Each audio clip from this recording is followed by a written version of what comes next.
Got that green jersey, baby. God did. Yo, welcome back to the channel, boys and girls. Today we are in my incel cave because we are doing a follow-up video on my Magene PES P505 spider-based power meter. Because the question that everybody wants to know now that I've been using this power meter for the last couple of months is whether or not the power data is actually accurate. So in this video, guys, what we're going to do is I'm going to take you guys along on one of my indoor sessions on Zwift. And then we're going to compare the data of the spider-based power meter to the power output on my smart trainer. So without further ado, let's begin.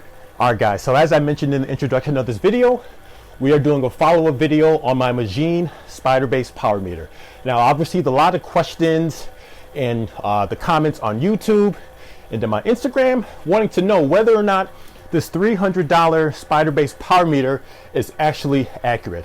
So let's go over some of the specs on this spider-based power meter. So first and foremost, the retail price of the spider-based power meter is $300 USD.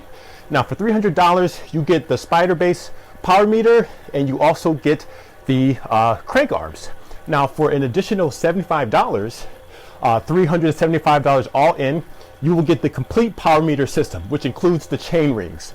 So for $375 for a spider-based power meter, that's basically half the price of its competitors from something like a SRAM or a Quark, like a Quark D4 spider-based power meter.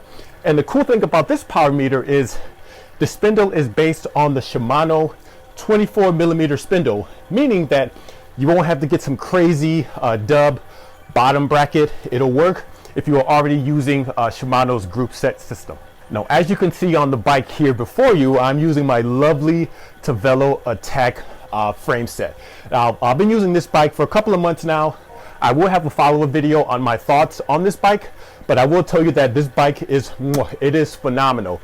So the specs I have as far as the power meter goes is I have a 172.5mm length crank arms, and then the chain rings are by Magene. These are 53 big and 39 tooth small. And I really appreciate this combo because with Shimano's latest 12-speed group set, they no longer offer a 5339 like they used to with the 11-speed. So basically now, you either have to get the 5440, which is probably a bit too much even for myself, or you have to go down to the 5236. So I appreciate this 5339 combo because it's perfect based on the riding style that I do. Now, based on my usage of this power meter so far, it has been accurate based on my experience. But of course, you guys want to see the actual numbers. So let's go ahead and dive in on my session on Zwift so we can see whether or not it actually is accurate. Now, the smart trainer that I'm using is my Psych Plus T2. It has like the magnetic belt versus like your traditional belt on like a Wahoo kicker. It's super duper silent, it's smooth, and especially when you give it a kick on a sprint, the power transfer is immediate. And that's what I really like about this smart trainer. I believe they just came out with the T3, which is even better than this one. But for this one, for only 500 bucks, which I'm sorry, Magene, I know you guys also have your own power meter as well, but this T2, phenomenal. In fact, I prefer it over my Wahoo kicker version 5. Oh, and by the way, quick side note. So obviously you can see I'm rocking my Boomaye custom jersey, but I'm also rocking these very comfortable bibs by a company called Red White. Now, I've already done a video on them before, but these bibs are phenomenal. I've used these bibs on 10-hour endurance rides. The chamois is very comfortable. It's thick, but it doesn't feel like you're wearing a diaper.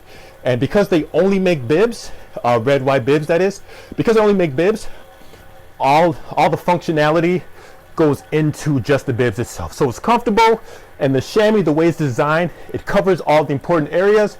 Not too big, not too small, but they fit perfectly. All right, guys, so let's go ahead and jump right into the data. So what you're seeing on your screen right now, this is shout out to DC Rainsmaker. This is his portal where you're able to compare more than one fit files from your workout.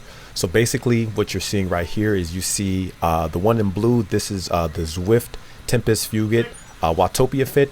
That is the power output that's coming directly from my Cyclus T2 Smart Trainer. And then the one you see on the right in purple, the Element Bolt, that is the power meter data that's coming out of the Magene PES 505 power meter. So what's really great about this website is you can pull in all this data, and then it's going to automatically line up all the data so that you can dive in granularly, if that isn't a word. You can see whether or not the power is going to be accurate. So let's go ahead and dive right in. Now, full disclosure, I am not some super duper data scientist like a DC Rainmaker or even GP Llama. So I'm only going to be offering up this comparison at a very high level just because that is not my expertise. The second thing is I did not do any sort of erg mode during my workout on Zwift, mainly because for the majority of you viewers out there who are following this channel, I wanted to simulate what it's like to do a typical ride outdoors where you're doing random surges, you're out of the saddle, some sprints here and there, versus doing something like an erg mode that is beneficial for training. But for the purpose of this video, to keep it at a high level, I just did not use erg mode. So first and foremost, my workout on Zwift, or even just my ride just to test this out, let's check out some of the stats here. Bro, I did almost 1100 watts. Now for some of you guys who are crazy sprinters, that may not be a lot, but if you knew how far I've come just as a cyclist to basically be able to do this at a moment's notice, I'm pretty happy with that. Some of these other stats right here. Anyway, okay, so let's go ahead and dive right in. So most notable thing I want to check out is the peaks when it comes to the power. When you're putting around at like 175, 200 watts, that's not really a big deal. But what we want to see is how quickly the data goes when you have these crazy spikes. So let's check out one of the sprints that I did right here. All right, so like I said, guys, okay, the data in blue, that is coming directly from my Smart Trainer into Zwift, and then the purple, the Element Bolt, that is from the power meter itself. So what you will notice here, which is interesting, is the power from the actual power meter comes in quicker than on Zwift. And that makes sense because, of course, when you're on Zwift and you're putting down the power, it does take a few milliseconds for it to register in the game. But if you notice just the trend of how it looks as far as when the peak power hits and then when it sort of diminishes down here to the right, you see that the shape of this curve, it's pretty much 1-to-1. So if you were to just move this over a couple of milliseconds, you would see that the power in this instant is very accurate. So from what my Smart Trainer is saying compared to what the actual Magene power meter is showing that is very accurate. All right, let's go to another case. All right, this is another sort of moderate sprint I believe I did at the end.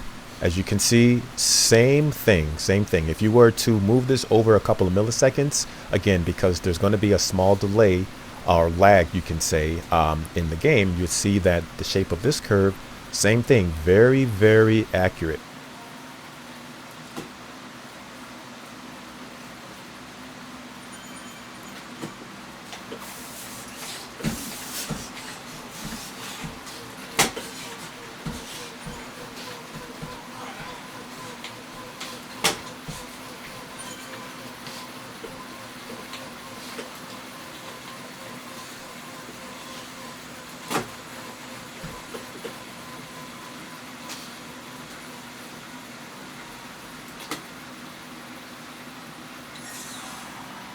Ha! Ha! Ha! Got that green jersey, baby. God did. Now, if you notice here, it says average power. Now, it's off about, maybe about 10 watts or so. So do keep that in mind. But in terms of just where the power is hitting, I would say that is within the tolerance of the power meter. But just overall, at a high level, guys, you can see that the power meter is very accurate, all things considered, for 300 bucks. Here's another one here. So this, a little bit off here, we have here peak power here. I don't know what this is, a little bit low here. This is on the Smart Trainer versus what it's showing on my Cyclus T2 Smart Trainer. So again, just that initial kick is a little bit off, but overall, I would say it is within a reasonable tolerance. Let's see some other ones. I believe here this was coming out of the jungle. Same thing here. There's a little bit of a kick here on the Smart Trainer, a little bit higher than it should be. It's swung off by, what is that, almost like 30-40 watts or so. Now with the Cyclus T2 Smart Trainer, you don't have to do any sort of calibrating because it's constantly calibrating itself during the duration of your ride. So it is showing a little bit higher on that, or maybe the Magene is showing a little bit lower. Again, you guys let me know in the comments what this means, but just at a high level, I mean, everything is showing pretty accurate, and you really have to dive into the data to really see just how accurate everything is. So let's go ahead with the left and right balance here. I don't really care too much about this, again, because with these spider-based power meters, they're just doing an estimation. It's not going to be super accurate as far as I know. Again, let me know in the comments, but just to give you a visual on what's happening with the power meter versus the power output on the Smart Trainer. But overall, guys, I mean, as far as what we can see here, I wouldn't worry too much about the average power here overall from the Smart Trainer versus the Wahoo Bolt. Reason being is because I actually started my Wahoo Bolt, which is paired to my Magene power meter. I actually started the workout about 3 or 4 minutes later than I had started on my Smart Trainer. So because of that, the numbers are going to be a little bit off. I guess for next time I should have started them both at the same time, but I wouldn't worry too much about the average power because I started and stopped each one of them at different times. All right, guys, and here is another file that we're going to be comparing just really quickly. I just want to make sure that everything was going to be accurate and that make sure that we're getting good data. So this particular ride, this was from a year ago. This is one of the Zwift Grand Fondo races that I did. It's crazy, like 65 miles. But in this ride, I was using the same Cyclus T2 Smart Trainer. However, as far as the actual bike I was using my Windspace T1500 frame set. And with that frame set, that one actually I have installed on there a Quark / SRAM D4 spider-based power meter. And the reason why I want to do this is that we can actually compare this power meter to the Magene 505. So 65 miles. Let's go ahead and look at the DC Rainmaker Analyzer tool, just to kind of give you an idea of what it looks like. So same thing here, guys, just like with the Magene data, you can see here that on a high level, everything lines up very well. And even if you look at the average power, again, this was for 65 miles, right? 65 miles in 3 hours. So 212 average power with the power coming out of the T2 Smart Trainer. And then on the Dub D4, 214. So we know that the data coming out of the Cyclus T2, that is accurate.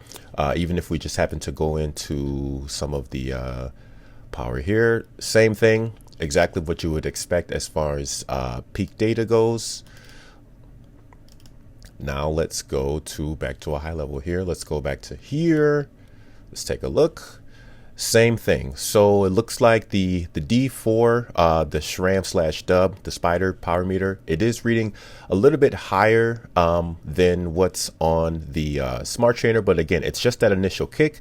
If you were to move the data over a couple of milliseconds to account for the lag in Zwift, everything would line up as you would expect it. So yeah, I just want to make sure I had this in there so you guys don't come at me in the comments later saying, oh man, you don't even have a controlled data point. But here we go. But yeah, guys, for $300 or $375 all in, I would say that this power meter so far, within the last few months I've been using it, I would say it's accurate. I would say it's working as intended.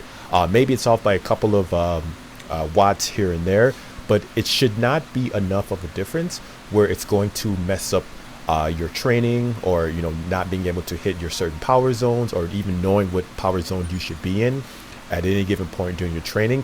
It's accurate enough to where if you are looking for an affordable alternative to something like a SRAM or Dub D4 spider-based power meter, that's going to run you about $650, probably $700 all in with the chainring. This is a fantastic alternative, all things considered. So that is going to wrap up today's video, guys. As always, questions, comments, or concerns, please feel free to leave them down below, and I'm gonna check you guys on the next one. Thank you so much for watching. Peace.